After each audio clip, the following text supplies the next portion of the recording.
Hey, security peeps. We are live with another edition of Breaking into Cybersecurity, and this is 2.0, our leadership series. And I am Renee Small, cybersecurity super recruiter, helping awesome leaders hire great talent. I'm here with my co-host, Chris Foulon.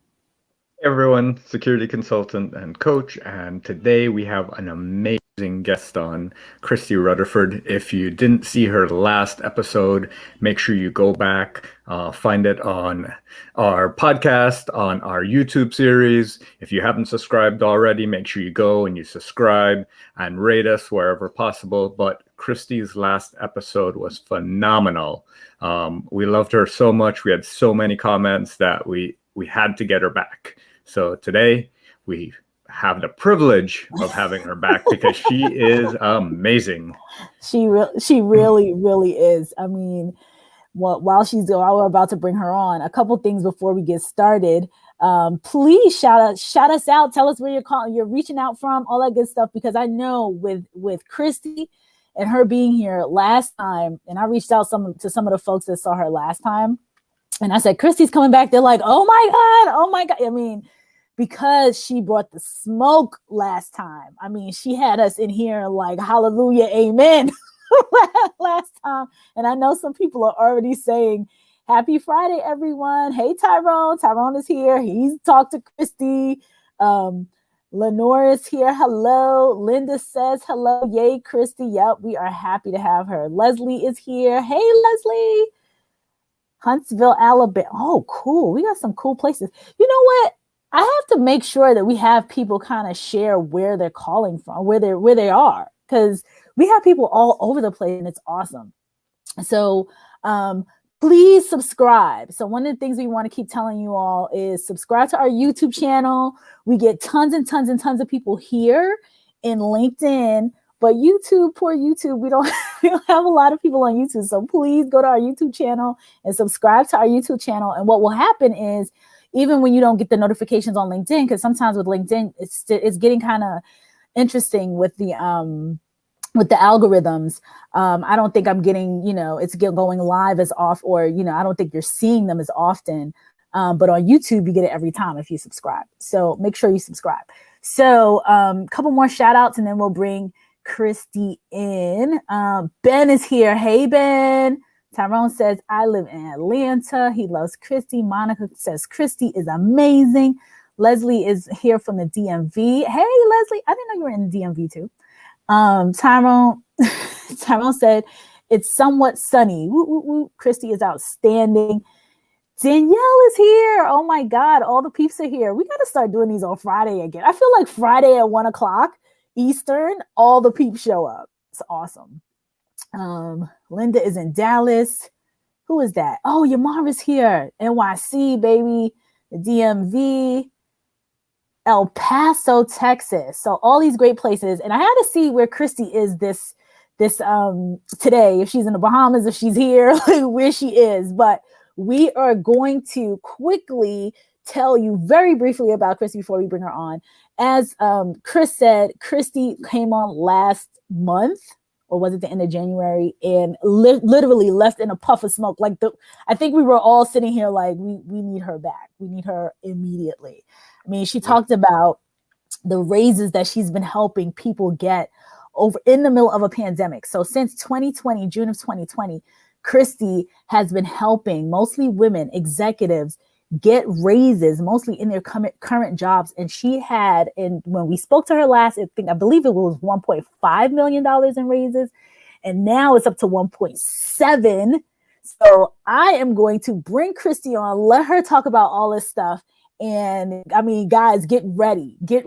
This is going to be a ride. So Christy, we're going to bring you on. Hey, Christy. Hey, everybody. I still ain't get this lighting right. See what happens when I leave? So you're no longer in the Bahamas. Nope. I left 2 weeks ago. I'm sad. I'm trying to find my way in these United States of America. I need the beach. It's cold here. It's cold. Hey, Tyrone. Where are you? I'm in Atlanta today. You're in Tyrone's land. Tyrone, you might want to hit Christy up. Clarence is here. I mean, people are They all over. So Christy, what have you been up to? I know what you've been up to because I saw another 200,000 added to the 1.5 from last time. So more people are getting more money. So bring us the smoke. Tell us what you've been doing and how you've been helping all these people get so much more in raises in the middle of a pandemic. Talk to us about that.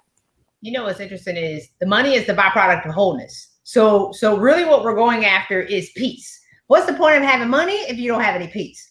What's the point of having money if you're losing sleep at night, worried about your boss getting on your nerves? And so really it's about how can we assist women with getting out of their own way, breaking the negative patterns that they have in their life, breaking the negative conversations that they're secretly having with themselves, and giving them the courage and the opportunity to just show up in a bigger way by resolving the stuff that happened in the past. And so I assist women with figuring out why they're not asking for raises and why are they showing up feeling like they don't have any value? Because what's the point of me teaching you how to ask for a raise if secretly in your head you're saying you're a loser, you're never going to make it, it'll never happen. I want to go to the root of where that conversation is coming from. So one of my clients, I have to get her numbers because I'm like, man, I've been at 1.7 too long. It's been about 3-4 weeks. This is not right. Y'all got to get some money around here. But she just got her startup funded.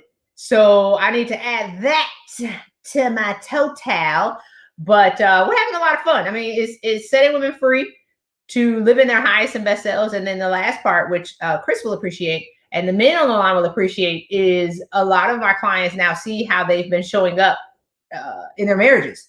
And one said in particular, she says, my husband must have PTSD from being with me, because if you're so stressed out, a lot of times we think that we can compartmentalize that anger or that stress. We bring it right home and we display it to our spouses or children. And so she's showing up excited at home, but typically when she's excited and she's yelling, her husband thinks that is going to be a battle. So he's like, what are we getting ready to fight about now? Not physically, but what are we getting ready to argue about now? And she's like, no, wait, I'm just excited. And he's like, oh, okay. So she's watching him react to how she used to respond, or what normally would have driven her over the edge, or what normally would have made her melt down. And now that she's not responding, she's watching him watch her not respond and anticipating it. So we're having a lot of fun. Y'all got to put me on pause because I got to plug in my computer. Blame me also, you don't see my yoga pants when I stand. Christy is oh my God, I she love something Christy. Else. Like, she's so funny. Oh man. So Christy, just so you guys know, she'll be back in a second. She's plugging in her computer, but I attended. So Christy has these workshops. And so, she does coaching. Obviously, she works with executives, a lot of executive women, but men as well. And she has these workshops, and I participated in one of the one-day workshops. And I walked away again. This is an hour, and it was just like this for 8 hours. It was Christy for 8 hours. So, if she happens to have something, we'll ask about, if she happens to have something else like that coming up, you want to jump, you want to pounce on that if you can. So looks like Christy's ready. You ready? Okay. I'm ready. Last night, because I'm in a new space and you try to figure it out. This thing is on a box. The couch broke, so it's kind of sideways. And so last night when I was doing my coaching, I was standing up and I'm like backing up. I'm like, okay, my butt is all in the camera, y'all. So I'm just like this. Y'all just blink me off. We're not trying to show the public. I'm not running game this week. Maybe next week I'll be taking applications for men, but I'm not trying to run game and show y'all my butt. Thank you for taking me off the camera. Oh my God, it's so much fun. So Tyrone says you look great. Lighting is good. Thanks, City. He's in Atlanta. Charles is in the UK.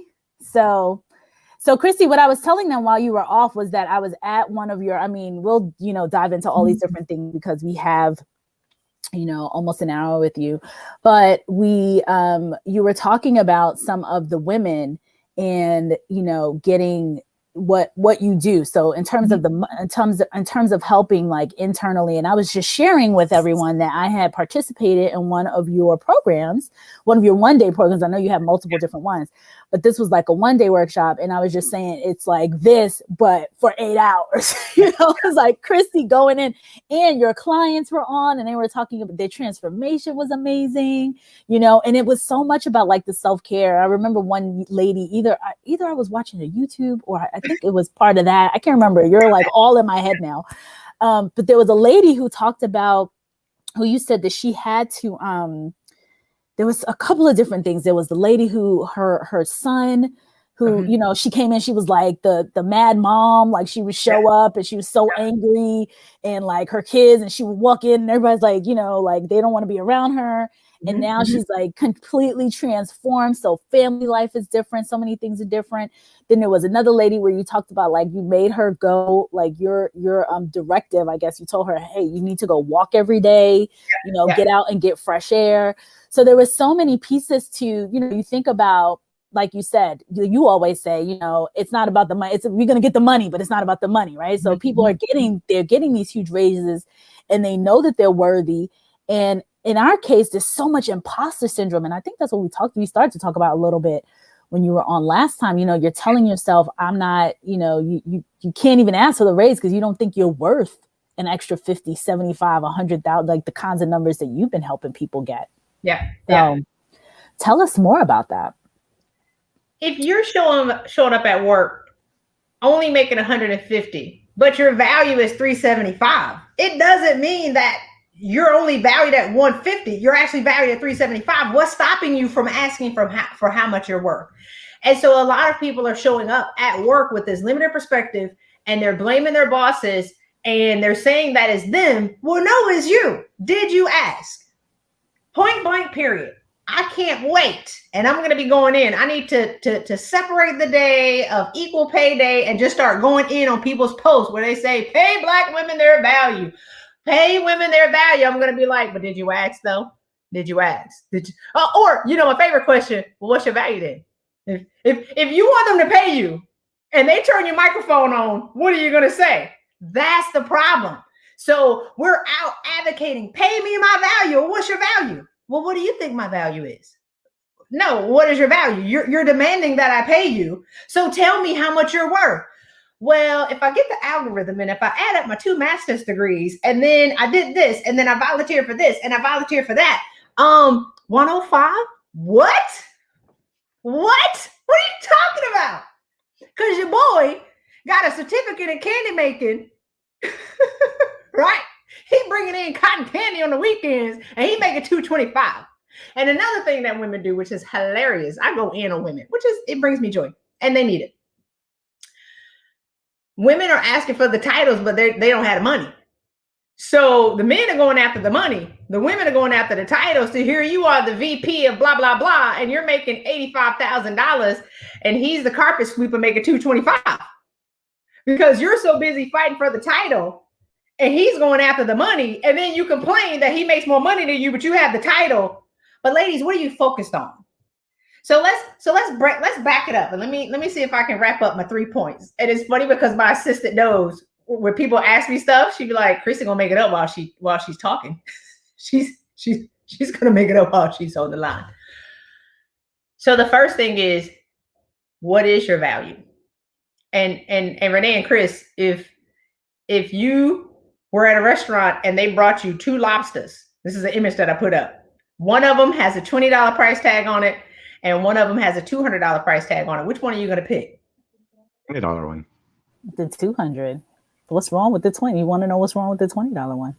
Okay. Chris, you're going to pick the $20 one? Heck yeah. If it's the same value of lobster for $20. But you don't know. It's just 2 lobsters. Does that make sense? Like, it's just 2 lobsters on a plate. One is $20 and one is $200. You're going to be looking at them like this. I don't know. They're probably going to be questions. What questions are you going to ask? What's wrong with why is that one 20? Why is this 200? What's wrong with the $20? You immediately I would think like, what's wrong with this? Yeah. Yeah. Like, Chris, you just going to go for the 20. Tell me, I got a deal. Heck yeah. I mean, he's the manager. for $20, you slap some mayonnaise in there and you make it a roll. See, and then you in the bathroom for the rest of the weekend. That's behind the scenes. But listen to how Chris thinks. Chris is going to pay the price tag that's on it. He's going to pay you the $20.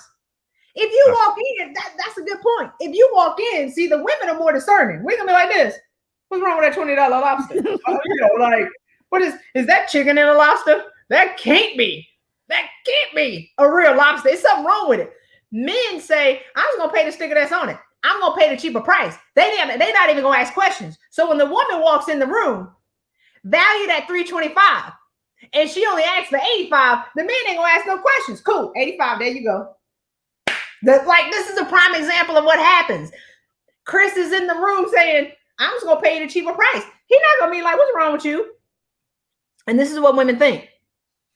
When I come in, if I come in low, and if I go for 85, and then I work endlessly, he's going to see my value and he's going to pay me $325. The trick is on you. Chris say, I'm going to pay $20. Chris is going to give you $85.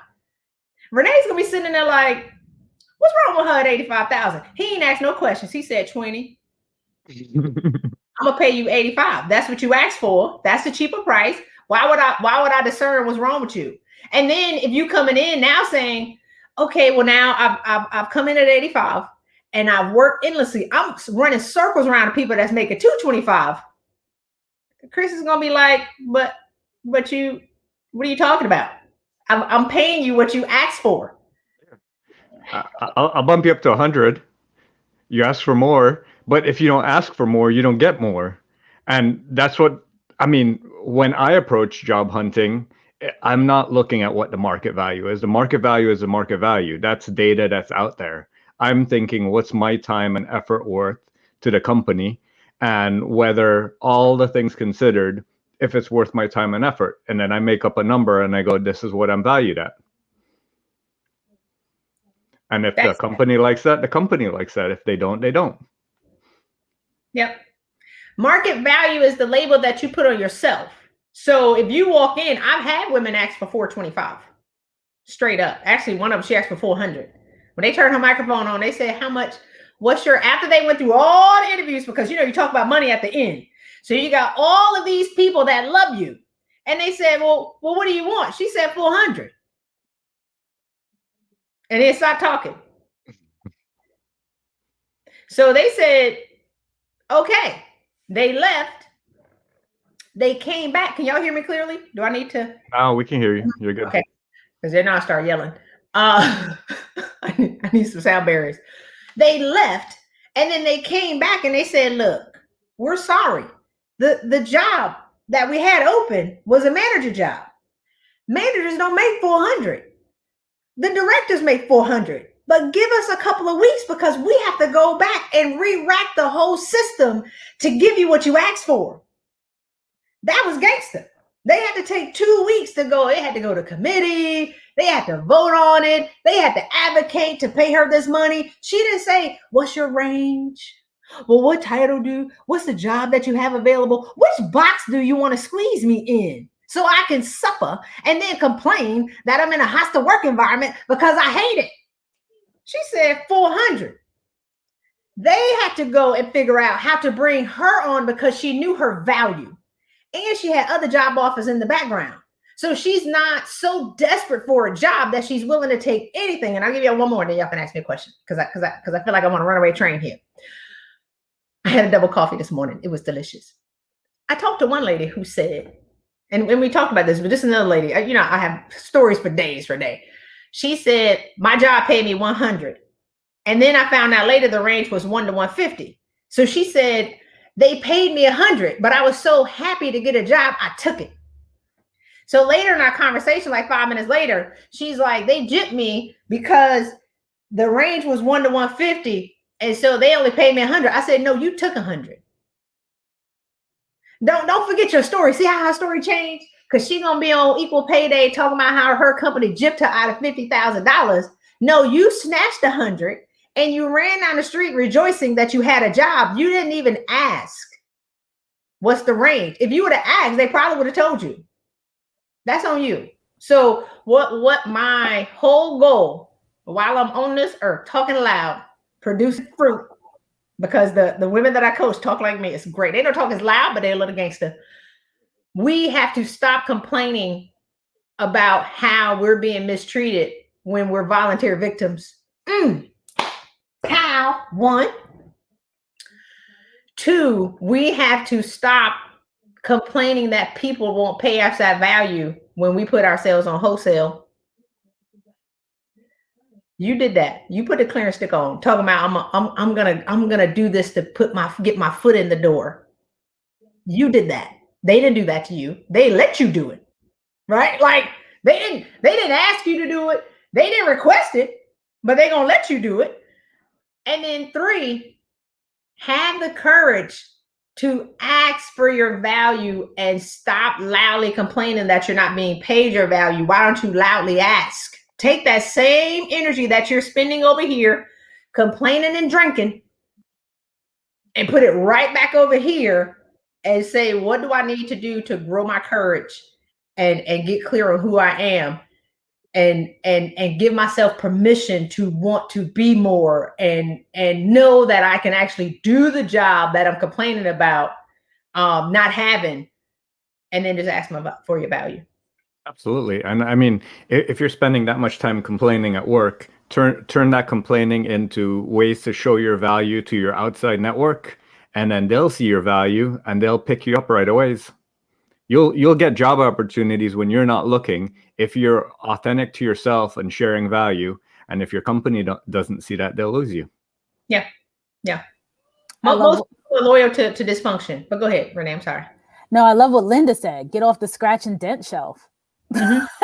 Like, when we and Christy, I mean, again, this is why people love you coming on here speaking the God's honest truth.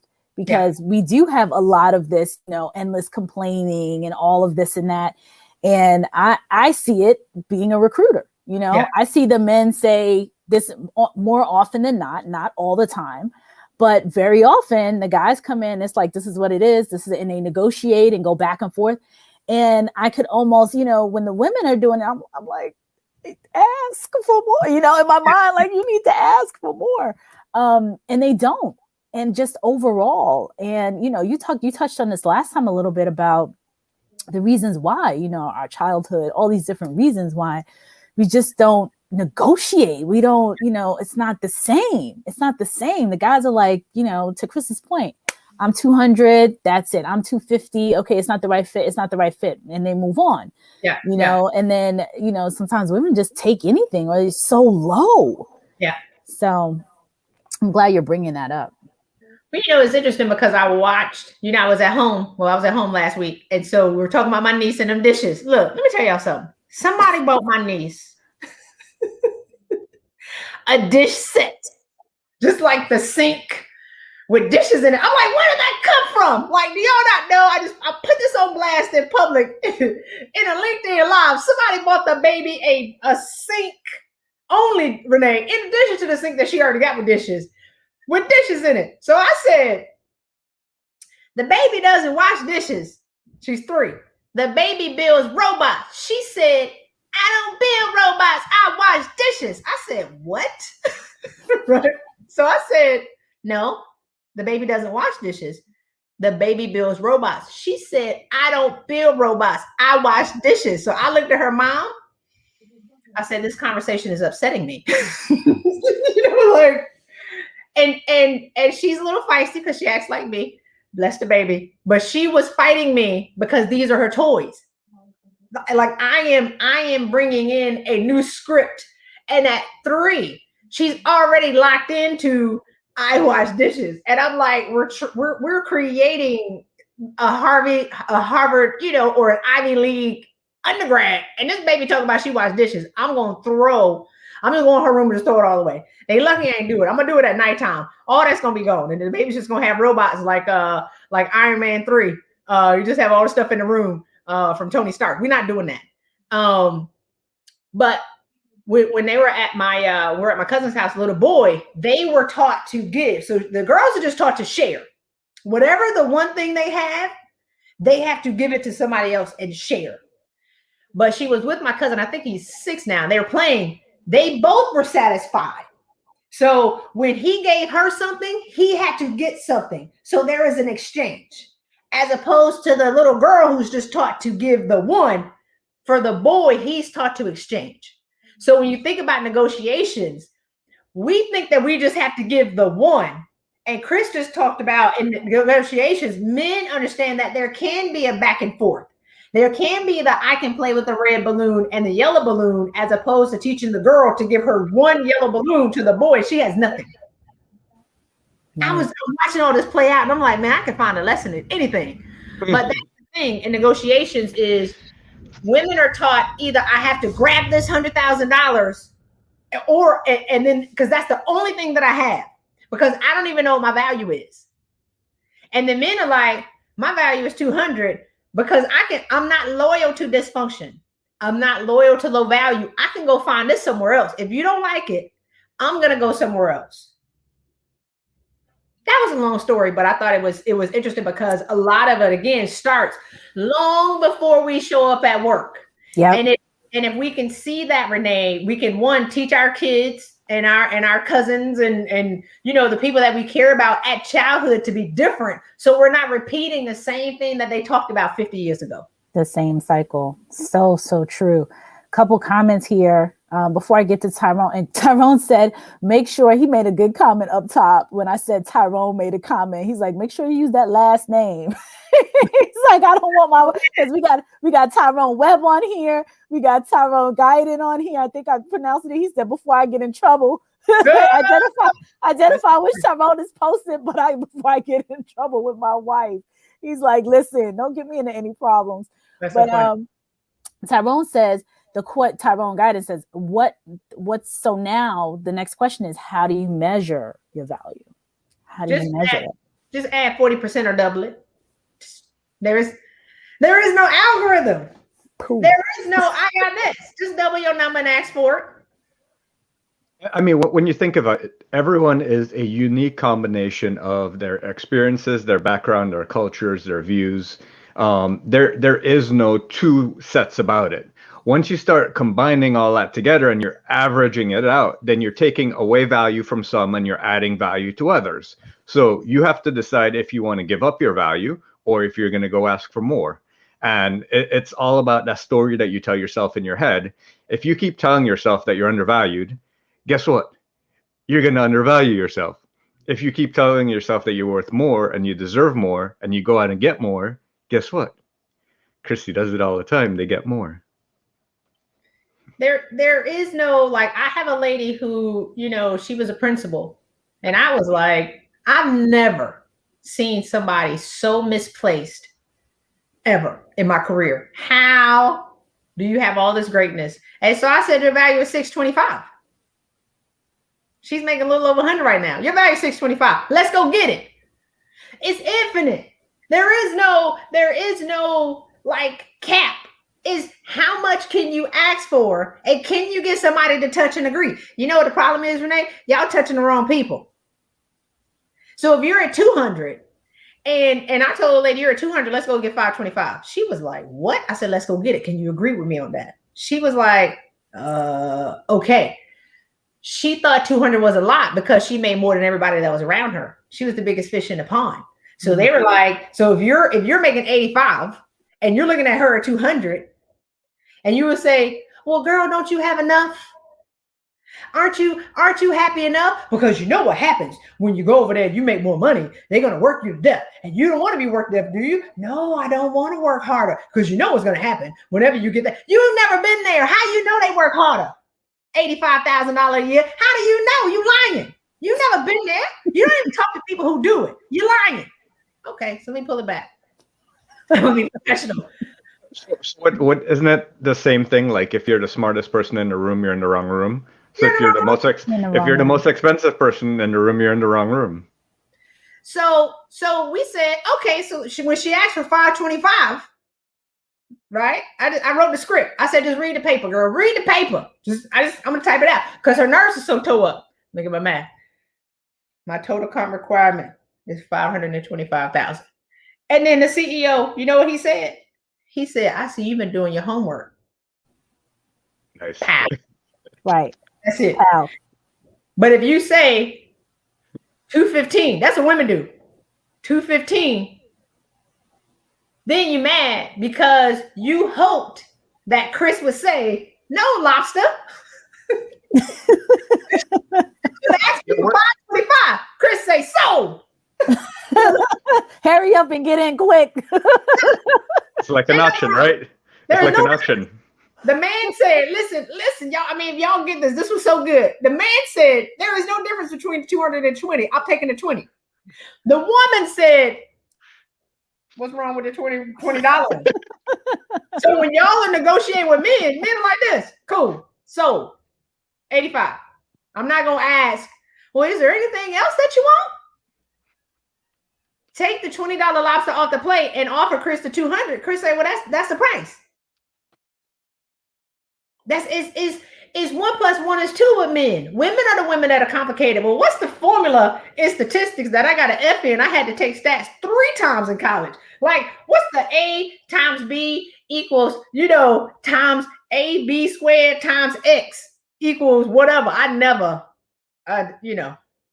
just never got it. We're the ones that are complicating it and creating these algorithms that we're never going to win in, and it's all in our head. Pick a number and ask for it.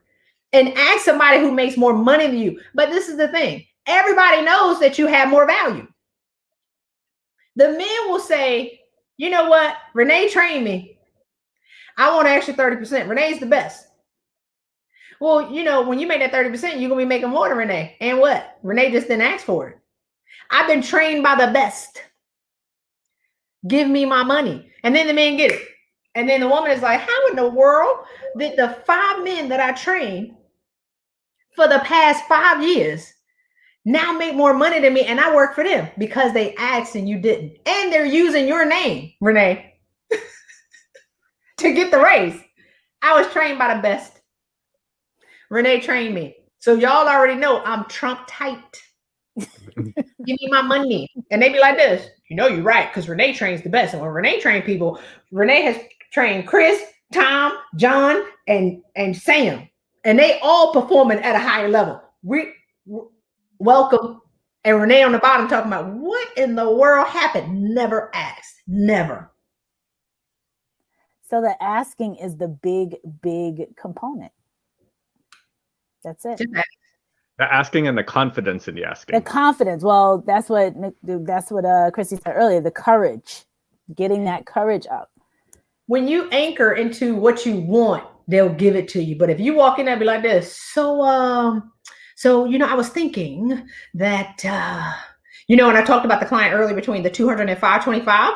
I had her practice. So I was like, ask me. She was like, hey, I can't wait. I know I'm going to do a good job for you. I said, why are you asking? The man likes you. What are you talking about?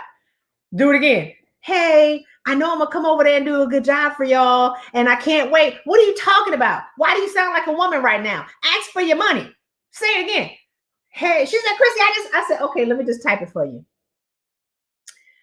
Hey, John. I can't wait for the potential to work with y'all because y'all ain't paid me my money yet. I can't wait to have the potential to work with y'all. And I know that I'm going to assist you with solving your problems. My total comp requirement is 525. You've sold yourself already. You've gotten to the point of the ask. Why are you continuously selling yourself? Why are you continuously muddling the conversation? We're in the money conversation. Why are you begging? Why are you walking in and say, I know I'm gonna do good work for y'all. I can't wait to be on the team because I'm gonna do this. We did this already. You've had 5 interviews. You've done that already. Just ask for your money and ask largely. Don't hesitate to ask largely. Time 15% before you show up in the conversation. Sow a seed in somebody. So you can, that's my preacher showing up. The preacher is coming out. It took 30 minutes. It's here. Yes. Buy somebody's groceries before you go into the money conversation so you can sow and then reap. Oh my God, this is so much fun. Someone wants to know, and I don't know who, I got to pull up my LinkedIn on this.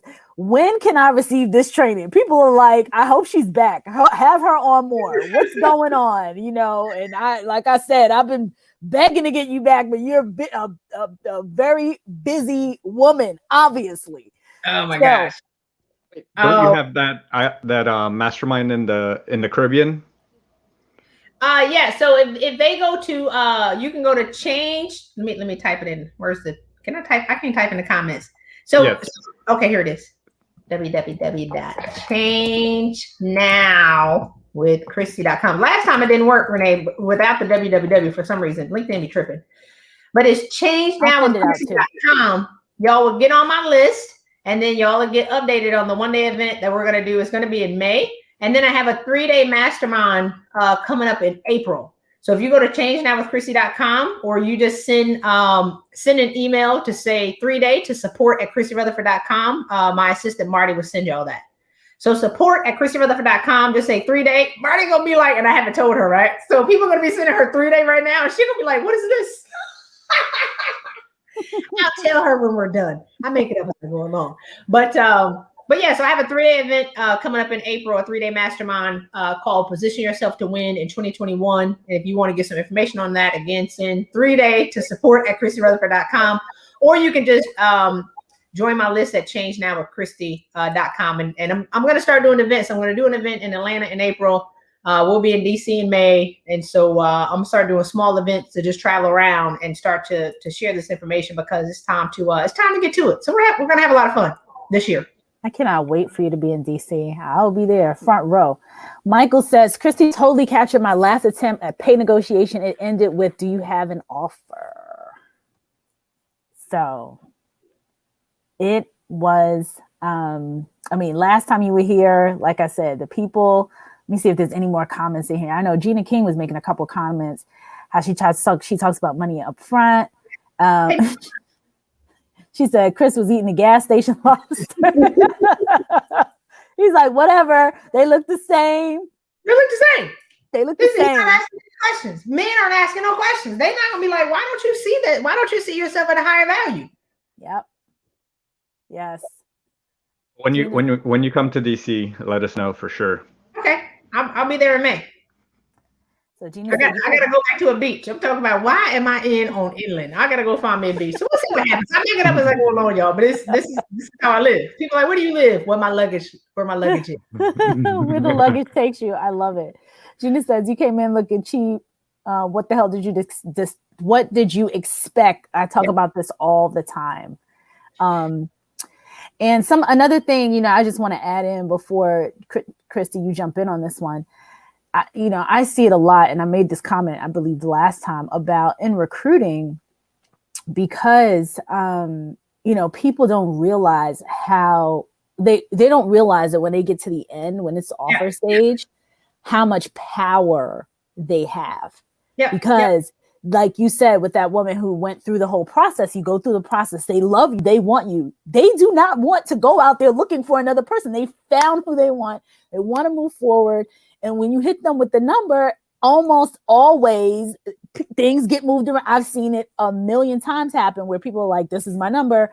And initially, like you said, the job was 150. Then it's like the person says 275 or whatever. And they're like, to your point, give me a couple weeks. We have to go, regrade this role, blah, blah, blah, blah. For the right candidates, when you are bringing that value into the company, they will do it. Another point you made, Christy, is around having, not being desperate, not feeling, taking the first thing. Oh my God, 100,000. Okay, great. I'm going to get in and work my way up. I see that happening all the time. Mm-hmm. It's when you, and you just talked about it. Like, if you consider yourself to be top talent and you own your value, people want top talent. They want people who know they're top talent. They don't want a pose. They want somebody with passion.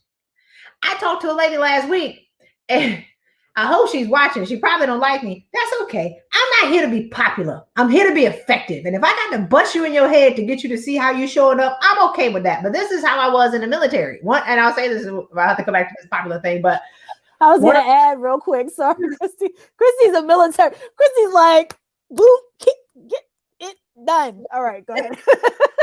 I'm a former military officer. So one of my mentees said, Christy, you know what? She says, because it was me and it was another lady who, you know, we're mentoring and bringing people along. She said, you'll bring 200 people and you'll drag the 190 across the finish line. And you don't care how they feel about it. And once they get across the finish line, you've affected 200 people, but you've probably pissed off 190 until you've gotten them and you got to go drag some of them to bring them. She said, but the other lady will only get 10 because she doesn't want to make people angry. You'll get 200, but they don't like you. They like the results. I'm not here to be popular. I'm here to be effective. I'm here to bring money back into, you know, the communities that we affect. I'm here to be able to change the trajectory of women and their lives and allowing them to keep and hold on to their marriages so they ain't walking in the house acting crazy, thinking that a man is going to put up with that. Some men don't. So when the women see themselves, you know, through the program, probably like week 4 or 5, they're like, oh my God, I said, go apologize to your husband. Because he stayed with your crazy ASS when you didn't even recognize yourself in the mirror. Who you think he slept beside every day? And then they have to have the conversation. And then they find out the men just want them to be happy. One of my clients yesterday tried to skip our meeting because they wanted to celebrate her son's birthday. And her kids and her husband like this. No, you're not. Because we already see the results. Every time you come back from her, you're better. We'll wait. Go on and do the call. So she jumped on the call. I was like, why? She said they wouldn't let me. So this goes to whenever a woman decides to make herself a priority, the world will give you room to do so. Women are such victims of, I have to work, you know, from 9 o'clock in the morning to 7 o'clock in the morning. And my husband won't let me do this. And my kids won't let me do this. It's because you have not created any boundaries. You don't respect your time. So nobody else respects your time. But once you start saying, you know what, my lunch is from 12 to 1, people will say, okay. When you say, I'm going to take this time and I'm going to work on myself and I'm going to show you that I'm better, your family will say, okay, we respect that. The problem is we're waiting for people to respect it before we request it. Absolutely. And then one of the things that I like to tell people is that you have to fill your cup up first. Just like on the airplane, if it's going down, you have to put on your own oxygen mask first, because if you're not there for yourself, you can't support anyone else. And if you try to half-ass it by trying to take care of everyone else first, you're just going to ruin yourself in the process. Yep. Inbox me, Danielle. So back to this lady. So she said, so this is my smart. I'm act like I went to Harvard Business School because I did. I'm act like I got some sense in this conversation. She was on my phone looking like a wet match. A wet match, you just soggy. You ain't got no energy. Talking about won't nobody hire you. I said, don't nobody want to hire that. Nobody want to be with that every day. Nobody want to look at that on Zoom every day. What are you talking about? Like, nobody wants to hire somebody with no oomph, no nothing, no. You just got to post.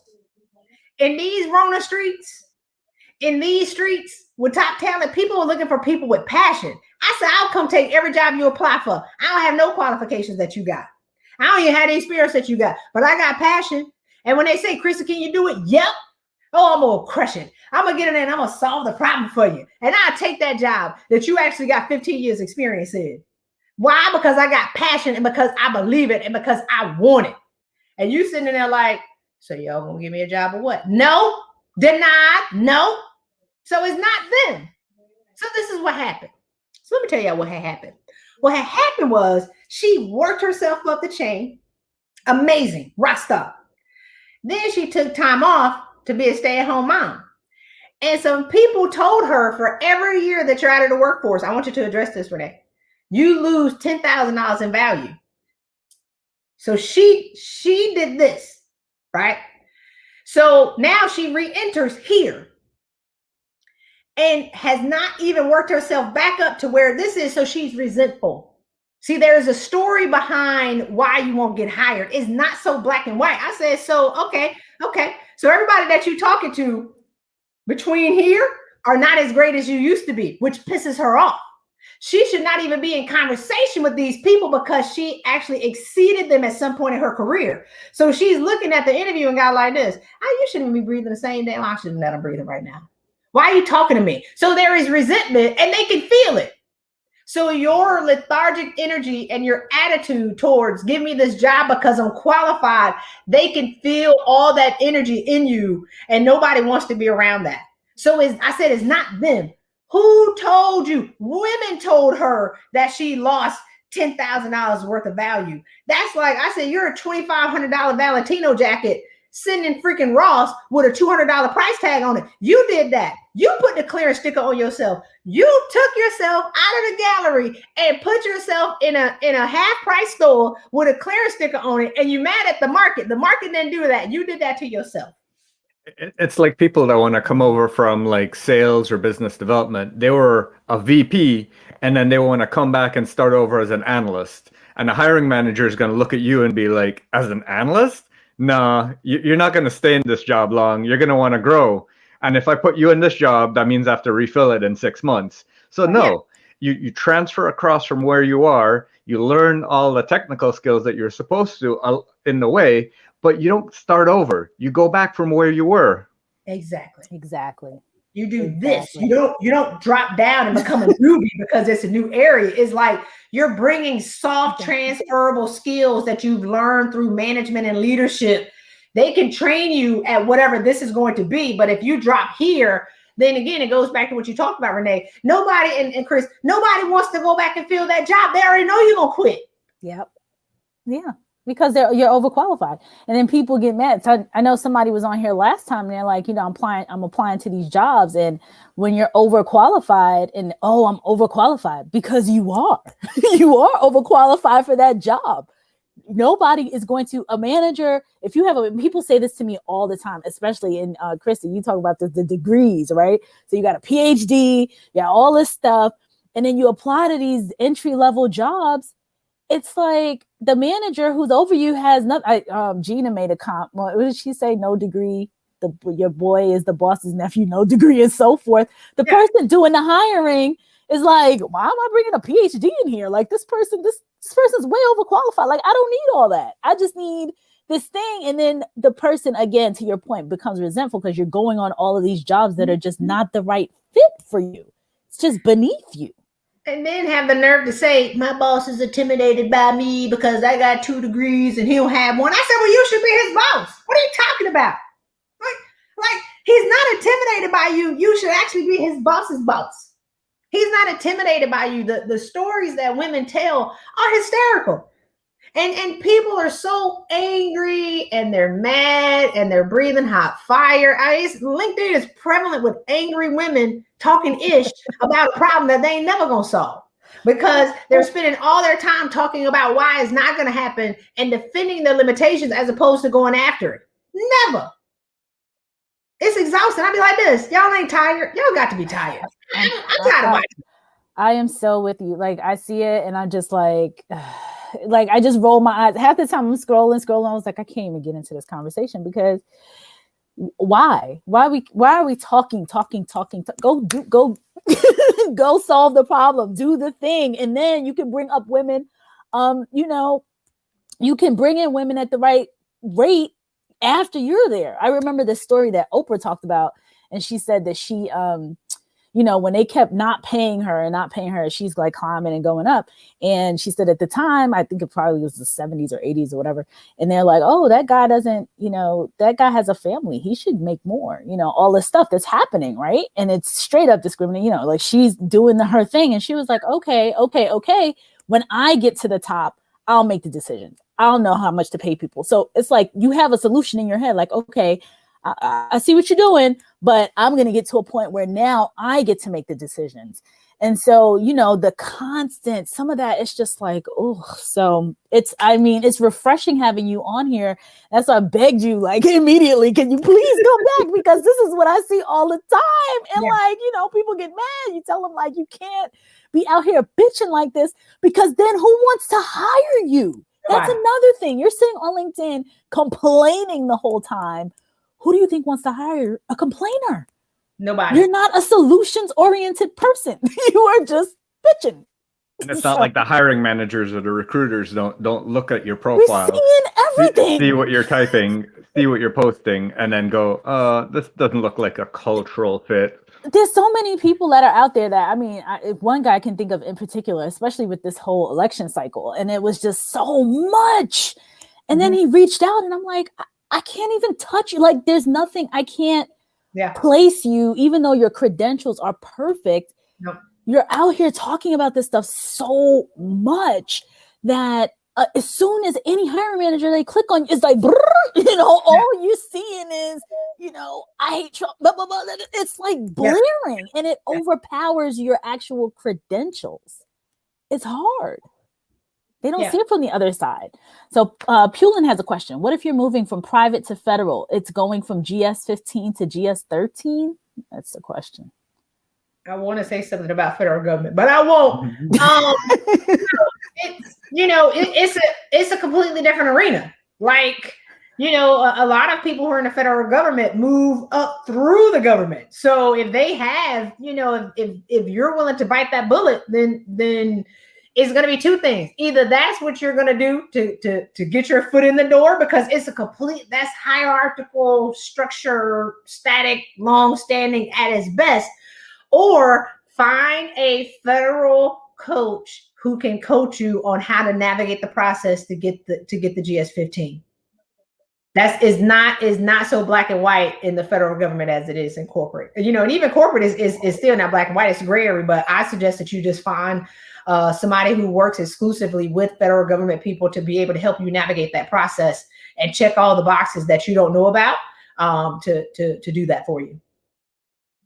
There's so many boxes when it comes to federal. Like I've stopped even looking. I'd rather work as a contractor that works with the federal government than try to work directly with them. Yeah. There are a lot of boxes that you can check based on a million things. And my friend actually talked about it in this in the series that I ended up doing. I was like, dude, I don't know what you're talking about. But to other people, so I know that there is stuff that you may not know. So I would just work with somebody to help you do that. Yeah, it's so different. We have the last Wednesday of every month, we have some folks that come on and they help people get into government and, maneuver the government space, and they're called Federal Career Connections. So that's another place to go. So people are, amen, Christy, yes, preach. Yes. I'm a prosperity preacher.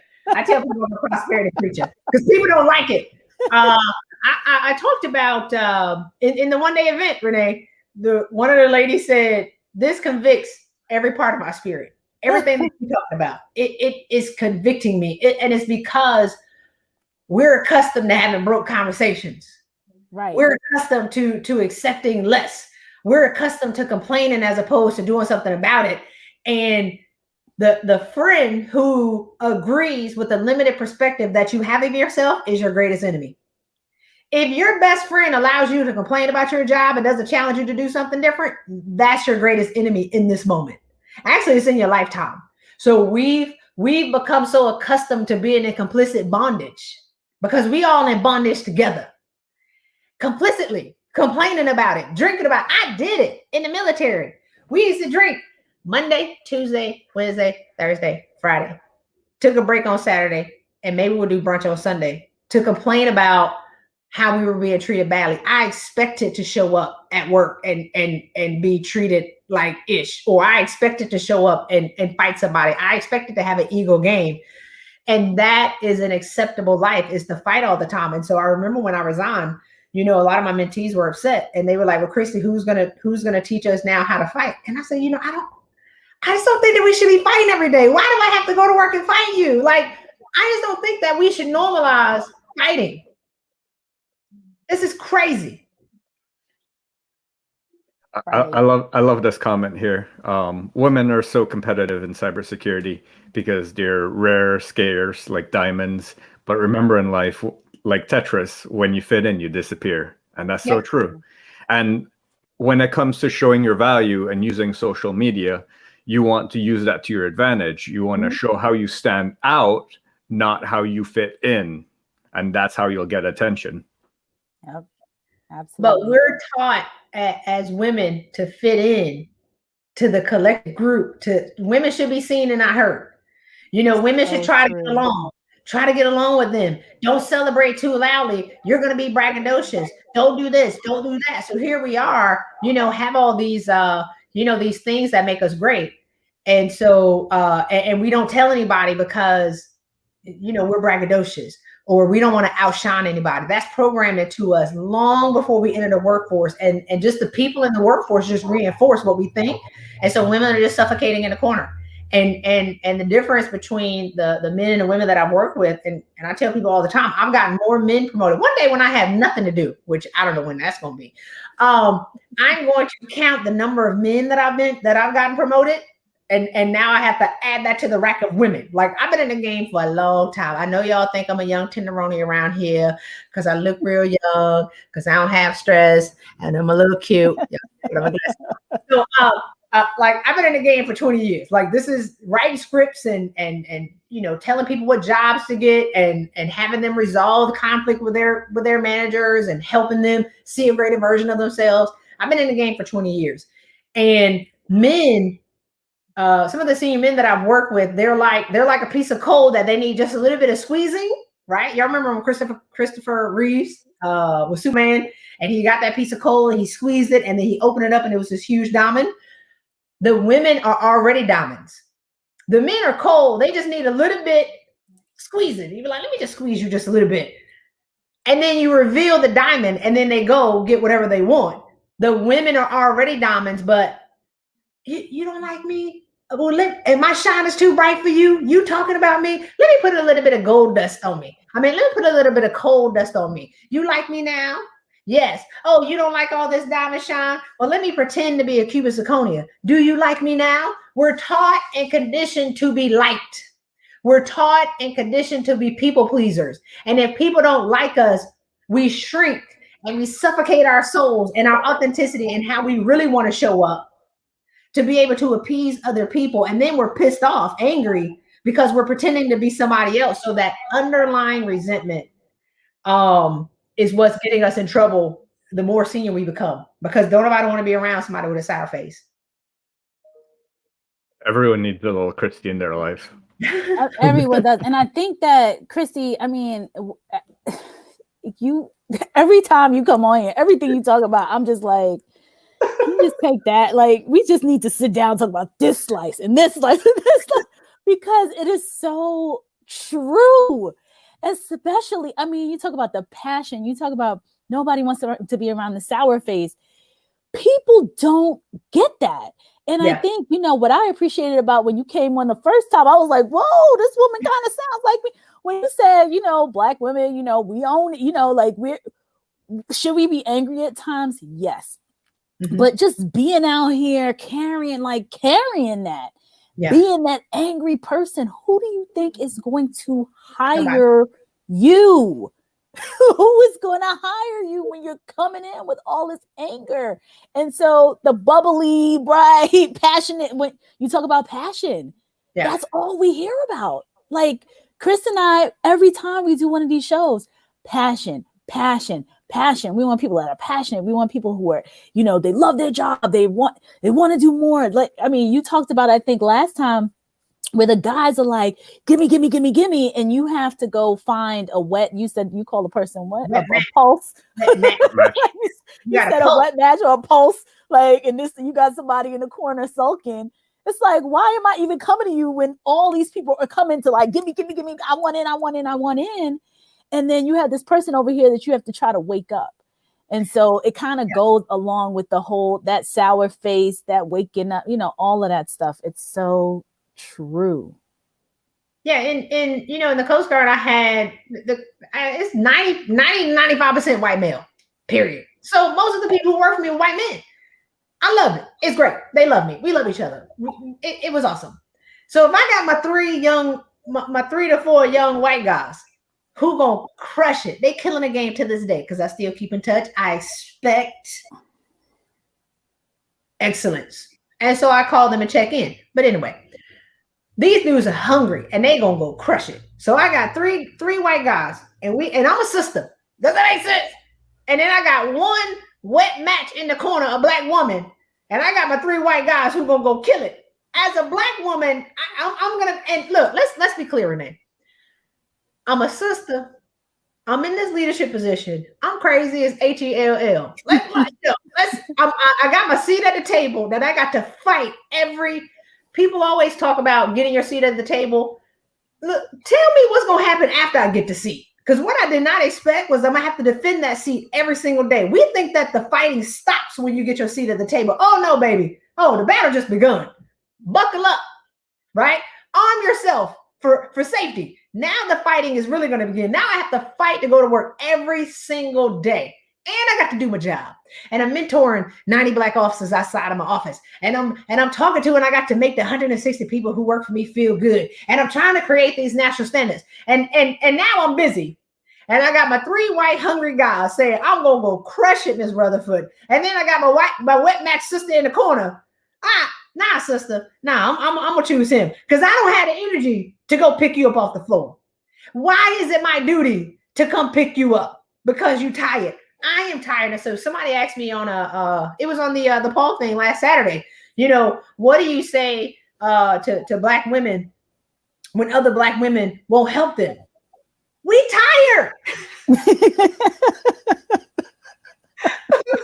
I was in the Coast Guard, I'm mentoring all these people. I'm drowning and I'm on fire in the water at the same time. I got 3% oxygen left on my damn tank. Now I'm cussing because I don't have it. Save yourself. Like, you can't be mad at me because I can't help you when I got 3% oxygen left and I am about to die.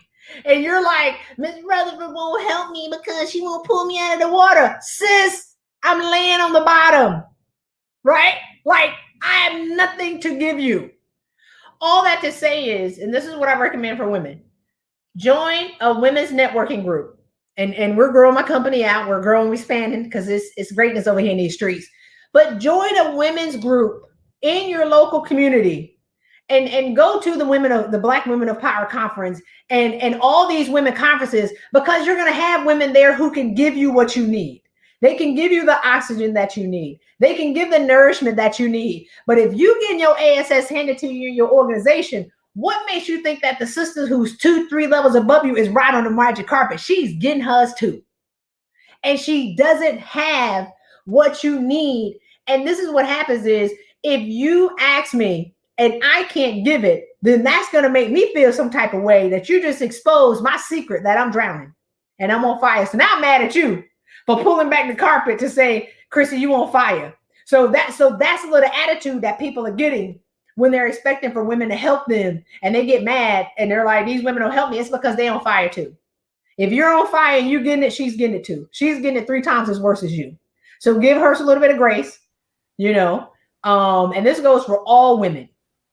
Women are catching it and we just don't have it to give. And so join a group on your own time and on your own dime.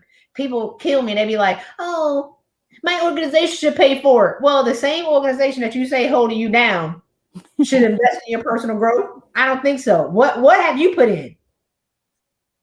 It's so true. It is so true. Some good comments here. Ozzy, she says we tired. Yes, we're all struggling with the same thing. So true. It's so true. Sometimes people are like, yeah, you know, you might not know your history. It's like, we working. we got other stuff going on. Like, that's not at the top of the priority list. You got kids. I got a job. I'm trying to place these people. I got laundry to do. It's a pandemic in these streets. I got to go check on my family. I don't have time for this. People have no idea. I will share your info with other women and men. Yes. So Christy coaches men. And Christy, we could go on with you forever, but I know how valuable your time is. And we're at 2:05. So I want to be cognizant. That went fast. That was so fast. Change now with Christy, folks. You guys, you're back because I know many of you are back because you were here the first time. And you saw the smoke coming out. You saw the fire. You saw the pow, pow, pow, pow, pow. That's why Christy is back here. And I missed Paul's thing. I was at the Power Up Women's Conference. So, same kind of stuff. Yeah. But the cool thing is that Christy has tons of events coming up. Change with Christy, men, women, London Livingston. He's the one that says he is sharing your info with men. He's sharing your info with women. So thank you so much. Christy, please wrap up for us. Tell us how people can, well, you already talked about it, but please talk about it again for everybody who's, joined us later on. Christy Rutherford is here. She's back. I'm asking online live for you to come back again at some point. I'm putting you right on the spot. So, whenever you're available, please bless us with your presence. It's like you come in, you sprinkle, you pal, you do all of that, and we walk away like, whoa, we need more of that. We need more of that. And so Christy she has programs up, changenowwithchristy.com. Connect with her on LinkedIn. Somebody else is saying, I think this is London Livingston said he's interested. Reach out directly, Christy. Christy's she's worked with 95% men in the military. So it's men, it's women, it's both. Couple more comments here, and then Christy, I'll have you wrap. Women are often raised to meet high expectations, but are expected to have low standards in their careers and in their personal lives. Yeah, so it was a tripwire. Right? Like if you had a 3-year-old, like if my niece was sad for more than 3 days in a row and she never smiled, we would take her to the doctor and say, doctor, there's something wrong with the baby. What's wrong with her? I don't know. She's not smiling. She's lethargic. She's grumpy. She has not laughed. And it's been 3 days. And then the doctor goes back and he examines her and he's like, there's nothing wrong with her. He's like, no, it is. And we take her to another doctor and we get the final opinions like she has early onset of adulthood. When did it become okay to be so miserable for so long? When did it become okay to sulk and be angry and complain for 3 days straight? When did it become abnormal to have joy like a child? At what point in our lives did it switch over to say, no, you can't be that happy? Now the expectation is stress and misery. But we relish that and we expect that in kids for them to be happy and have childlike joy. But then now, as adulthood, when people see happy people, they be like, this, what's wrong with her? What's she smoking? It's like we should be able to have that childlike happiness and that childlike joy. And that's simply by just settling into who you are. Your weirdness is your greatness unrealized. The thing that you hide the most and you suppress the most that makes you stick out and be different is what people are going to be celebrate what people are going to celebrate if you have the courage to just be authentically you. And so when I left the military and then I had to, do my refresh for the Christy 2.0, I wasn't necessarily nervous, but I was concerned because I bring the heat. And I was showing up and I kept putting people in front of me. And my coaches would be like, Christy, you need to do some video because your posts are bland and they're plain because I was playing it safe and I'm just posting quotes. And they said, you need to get on video to show people because one, one of my coaches say your elevator don't go all the way up, like whatever. But they say you talk with so much passion, you need to come from behind, the screen basically and show people who you are. But I was hesitant initially because I can go ham on people, because that was my clique. The military was my clique, and that's where I was comfortable. But when you're stepping out into a greater arena, will people respond? So the posts where I'm going in the most are the ones that get the most response. When I'm being nice, people don't even like it. They be like, what a heat. So I've really this is just who I am. And I'm going to bring the heat everywhere that I go. And so I offer for you to have the courage to just be yourself authentically and strive to be as happy as you look in your social media posts. And then the money is the byproduct of that joy. The fake smiling picture. Yeah, just don't post a grumpy picture on Facebook or LinkedIn or any of that. But amen, Christy. Thank you so much for coming on. We really, really appreciate it. Thanks, Christy. I had a great time. Thank you so much for sure. And Christy, one other thing that people are saying that the Change Now with Christy.com website is not working. So if you need to, just follow Christy. I tagged her in here in LinkedIn. So reach out to her and then you'll be able to send them whatever they need, right? Hold on, let me put it here. I just tested it and posted it with the HTTPS. Okay. There's a redirect, but it should work. If not, try a different browser. But yeah, it works. Sometimes LinkedIn trips whenever I put that site in. But if you just copy and paste it into your browser, it'll work. So just some reason LinkedIn be blocking. Leslie says, "Oh Lord, I needed this so much. I've been stuck pursuing my doctorate. God bless." Girl, you don't need that doctorate. You don't need that doctorate. Just go get your money. You don't need that. Just ask for 50% more than what you want right now. Just ask for 50% more. Close the gender wage gap with your ask. You don't need that doctorate. I'll say this and then we'll jump for real. You're like, I gotta go. All degrees aren't good degrees. So a lot of times senior women say, in order for me, thanks, Linda. In order for me to work less, I need to go get a Walmart job or I need to take a pay cut. This is what women say. One lady was like, I'm going to be a sheep herder, right? But men say, I'm going to go join a corporate board. The complete difference. If a woman wants to do less, she's going to become a Walmart greeter. This is what women say for real. I need to take less money in order to work less because I'm tired. Men say, I'm going to retire or I'm going to leave the job and I'm going to go and capitalize on my IP and I'm going to become a board member. And I'm going to get paid $150,000, $300,000 for working once a quarter or, 2 days a quarter. So the complete difference in how men and women see themselves, and women think that they need something different. You don't need another degree. You just need to own the value that you already have. And put a price tag on it. Just ask for 50% more. That's it. Is that easy? Just ask. Y'all ain't making enough right now. Just ask for 50% more and you'll get it. Christy, you are awesome. We cannot wait to have you back again. Thank you so much. As usual, you brought the fire, the smoke, everything. You put it all in. Somebody said, I think I said sprinkles, which I didn't mean to say sprinkles. He said, Tyrone got it. Sprinkles. No, that was a ton of knowledge, passion, and wisdom. That is the truth. That is the truth. So, Christy, thank you again. Everybody, follow Christy, connect with her, go to her conference, go to her day. I mean, if she's in your town, I mean, it's like a no-brainer. If she's having the April one, there's one coming up, go. The value that she drops for that short period of time is amazing. In an hour, right? So 8 hours of this. Think about what you'll get. So y'all can connect with me on LinkedIn, follow me on Instagram, but you can copy and paste the Change Now with Christy.com. It should work. I just tested it. Chris put in the HTTPS, LinkedIn be tripping. But again, ask for 50% now more than what you're making right now. And a lot of times, Renee, people think that they have to leave their job.